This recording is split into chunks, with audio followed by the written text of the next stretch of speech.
형쌤입니다. 오늘은 집합의 개념에 관해서 설명해 드리겠습니다. 첫째, 집합이란 무엇인가?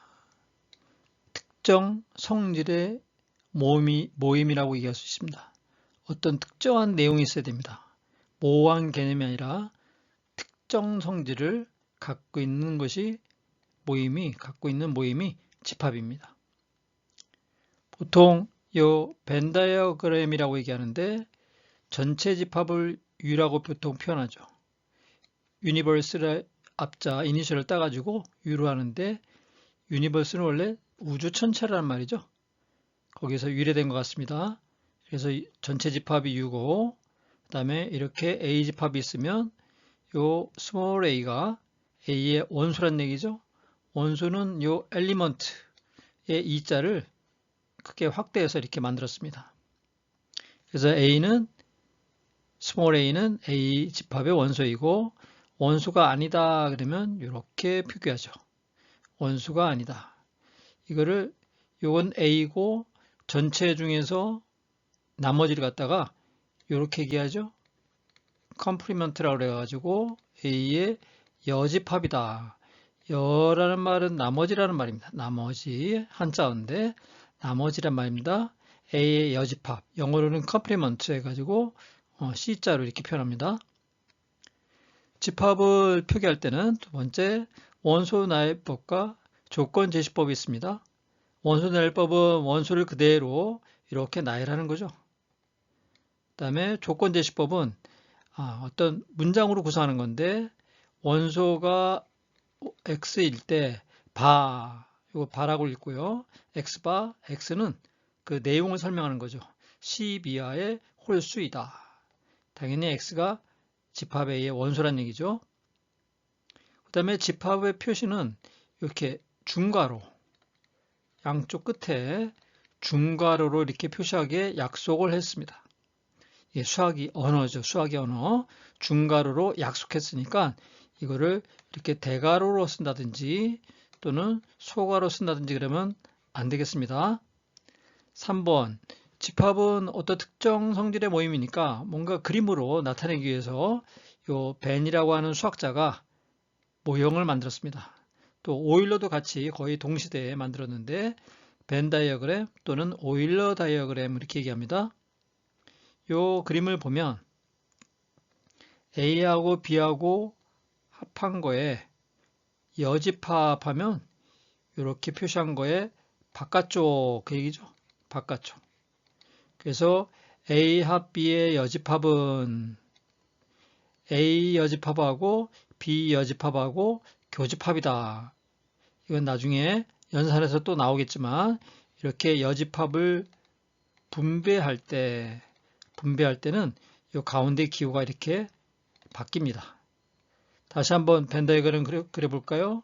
전체 집합이 이렇게 있으면 여기 A가 있는데 집합 A에 여집합을 표시하면 이 부분이죠.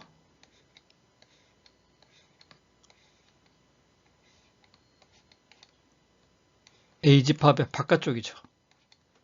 그 다음에 B집합의 여집합, B집합이 이렇게 있으면 B집합의 여집합은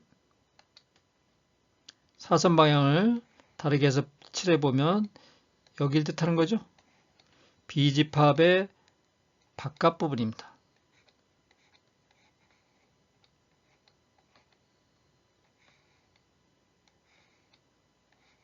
이렇게 되죠.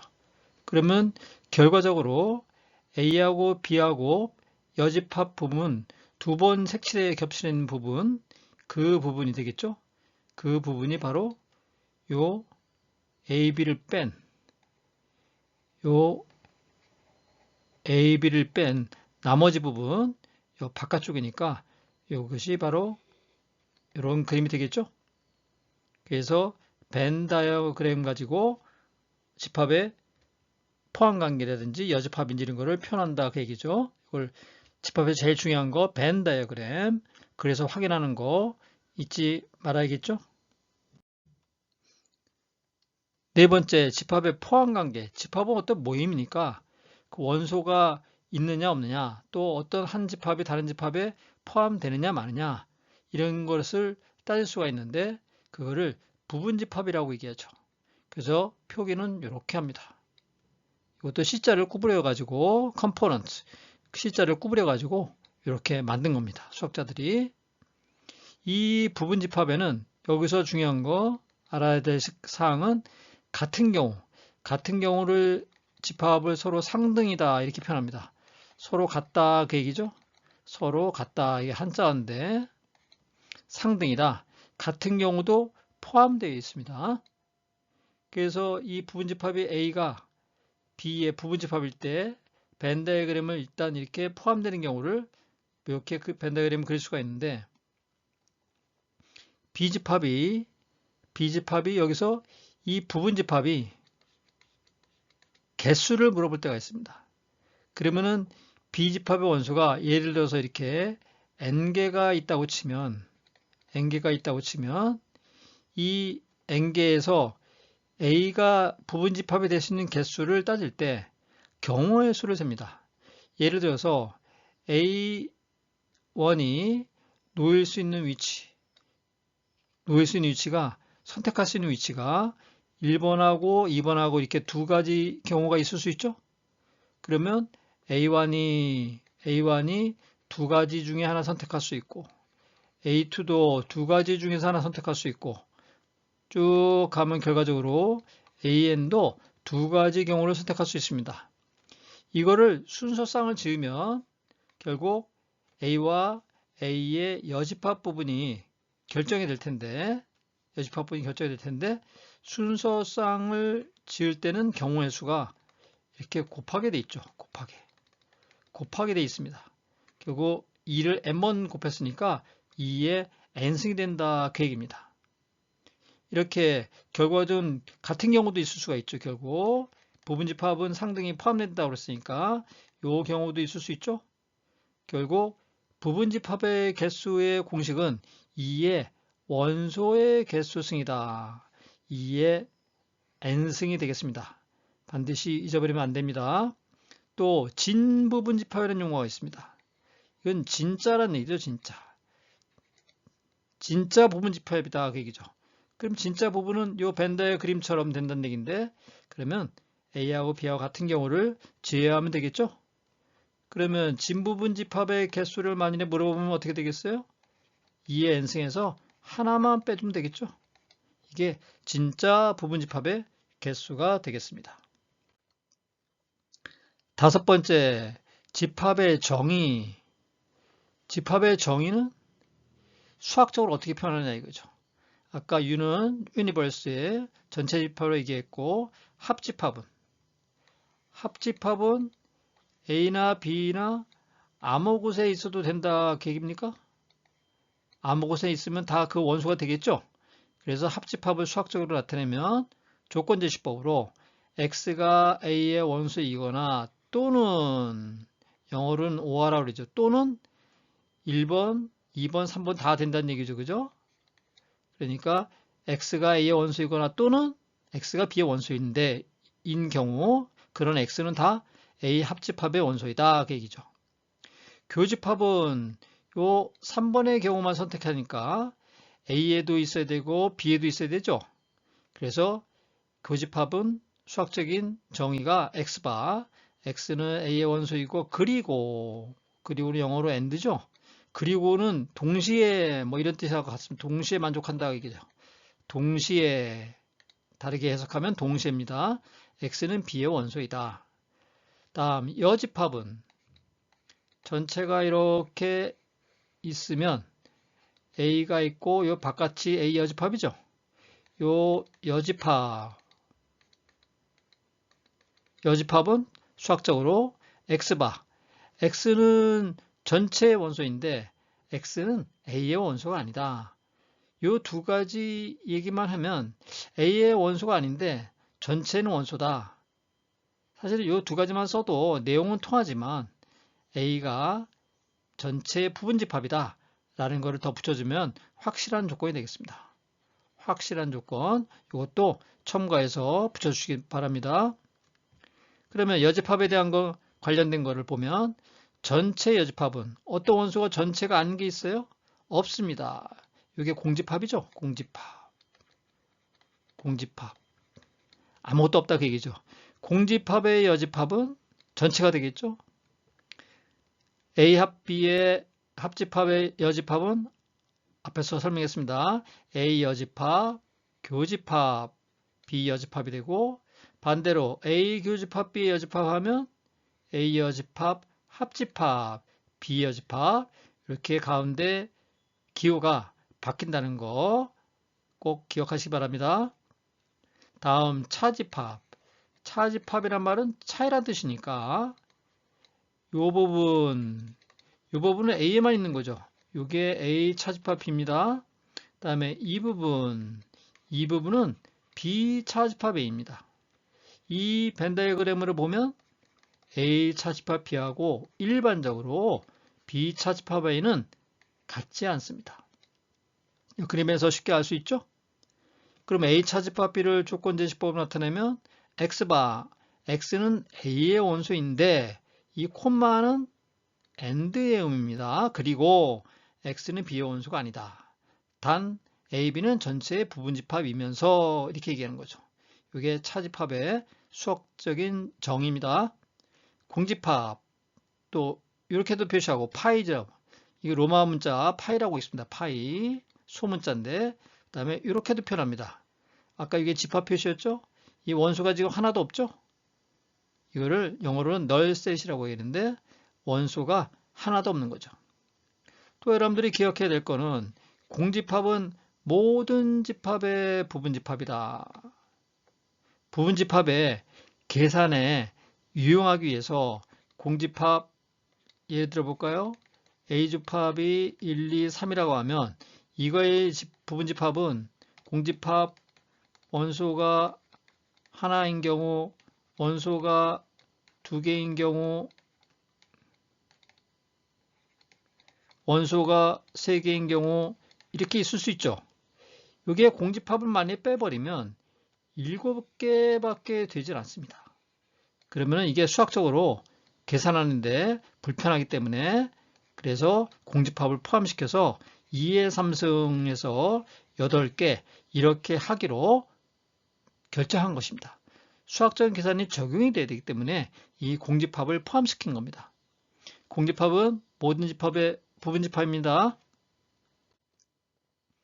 다음, 집합도 수학적인 영역에 들어와서 계산하는 법칙이 있어야겠죠?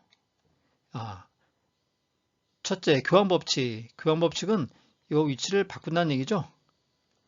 A하고 B하고 공통부분을 얘기하는데 A 합집합 B라고 얘기하나 또는 B 차집합 B 합집합 A라고 하나 순서 바뀌어도 똑같다 그 얘기죠. 교집합 마찬가지입니다. 요거 순서 바꿔도 똑같습니다. 이 교환법칙, 결합법칙, 결합은 묶은다는 얘기죠. 묶은다는 얘기.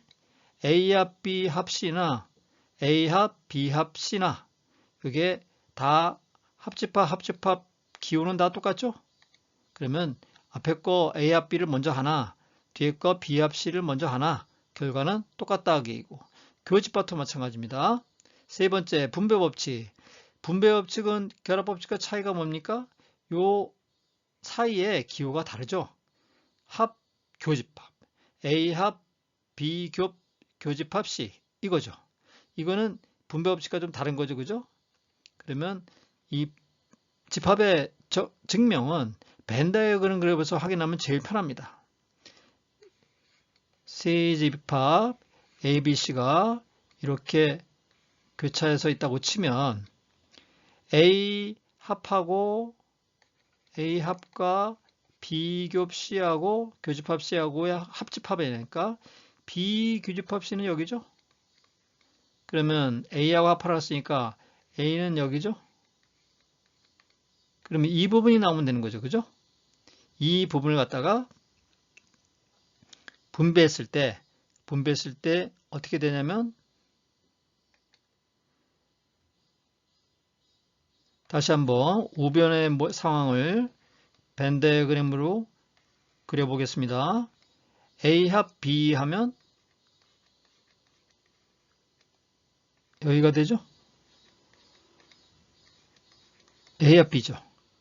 그러면 그거하고 A 합 C는 이 부분이 A 합 B고 A 합 C는 A 합 C는